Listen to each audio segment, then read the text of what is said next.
Okay, this is my latest box that I've got. It's a prototype. This is a 95 Dodge Viper, and it's basically a stock motor. It's had a little bit of stuff done to it, but not much. But what this is my regular Interface Ultra box that I make. It's a MS3 Megasquirt inside with a Megasquirt main board onto a board that I make that has these 60 amp or 60 pin amp connector, a little nicer setup than the standard Megasquirt 3. It's got built-in coil drivers so that it'll drive the stock coils and everything without external boxes or anything, and some other circuitry in there, better cam and crank conditioning circuit. But anyway, what it is, this is the same box that I use on just about everything. My Mustang has this. The turtle bikes that I support have these boxes. The Ultra box, it's the same. It's actually a plug-and-play box for the bikes, but I can make it work on just about anything, as you can see, from a bike to a Viper. But anyways, what this is the adapter box that allows us to plug it straight into the Viper, the first gen Viper anyways. On the first gen Vipers, they use two computers. They've got looks to be an 8-cylinder fuel computer that they must have took out of a Dakota or something of the same period, and then they had a second computer down here that run the ignition with two extra injector drivers. So what we'll do is it's basically you just unplug the stock computer and you plug it into this.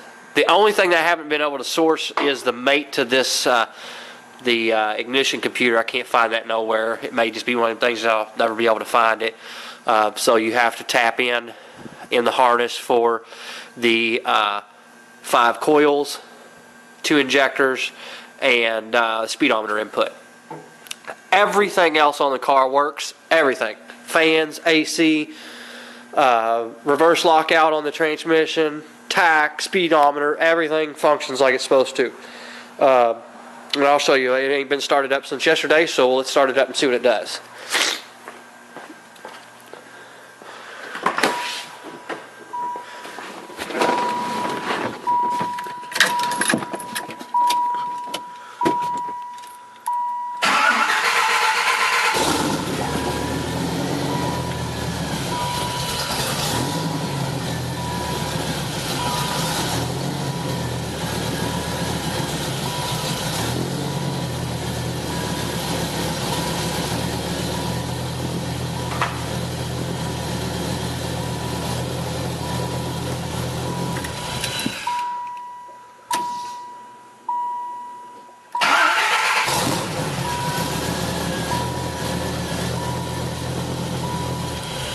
Now another thing, the only thing that it won't do that the factory ECU would is, and I'll show you, I'll turn the key on, is after about 30 seconds the alarm set light will come on because it doesn't communicate with the stock anti-theft like the factory computer does.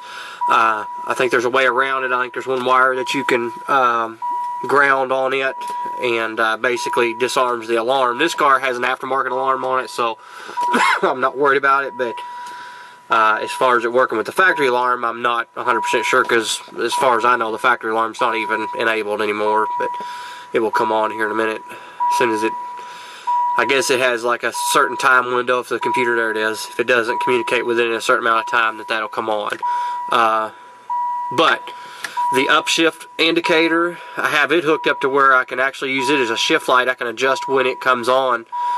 So instead of the normal, if you're under 20 mile an hour in first gear and so many whatever, it kicks the skip shift in and turns that on. I've actually made it to where now I can just make that an upshift or a shift light. So I can go in my software and turn it on and adjust it wherever I want that to come on.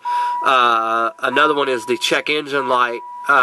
Still functions through the ECU, and it has check engine settings in there that you can set to make it kick that light on.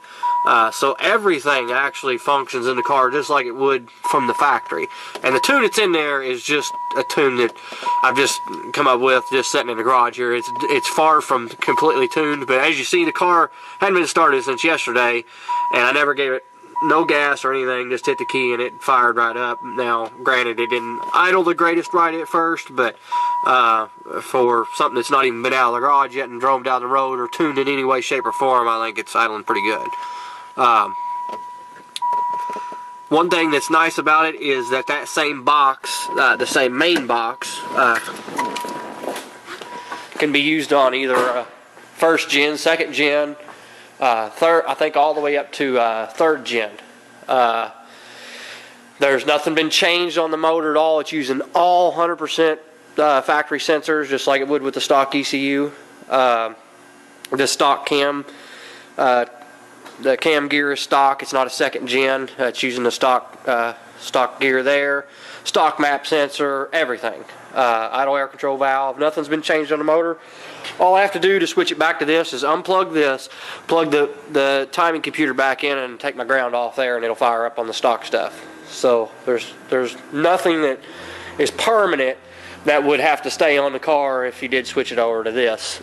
This will more than likely, I think I'm going to mount the main computer controller in the glove compartment, take this panel off here, and drill a hole in the post, put a rubber grommet, route my wiring through there. In this box I'm actually going to change. These were intended to have bulkhead connectors here.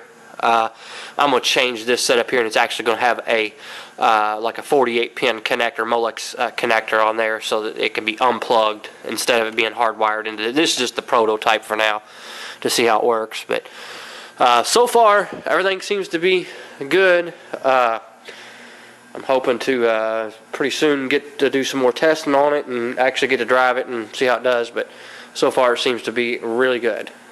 Thanks for watching.